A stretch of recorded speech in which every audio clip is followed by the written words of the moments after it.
name is Ashley Wolf, and I decided to do a photo analysis on this picture shown.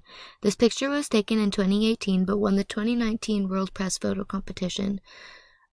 In terms of photo composition, it doesn't have leading lines or rule of thirds, but it does seem like the young girl is framed between the bodies in the truck.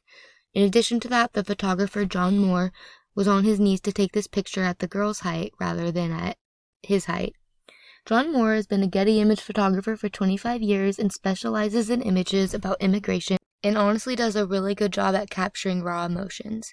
Here are some of his other pictures he took during the Ebola outbreak, during the COVID housing crisis, and again during the COVID housing crisis.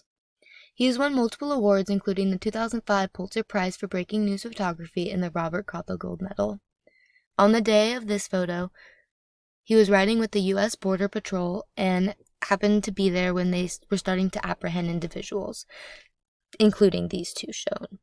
The photo was captioned, "Honduran toddler Yanela Sanchez cries as she and her mother, Sandra Sanchez, are taken into custody by U.S. border officials in McAllen, Texas, USA, on 12 June. This photo became used in a lot of different ways, especially to talk about Trump's administration's zero-tolerance policy for immigration. The captions became slightly spewed, saying that these two were separated, and some people even went as far as to photo-edit the girl yelling at Trump. It was later released to the public that these two were not actually separated in their 18 days in the facility. And so I think that makes this a powerful image to show us that media can just slightly change captions to fit the idea that they want to portray. It also teaches us that we need to be wary of the information we're intaking and do our own research before just believing everything we read.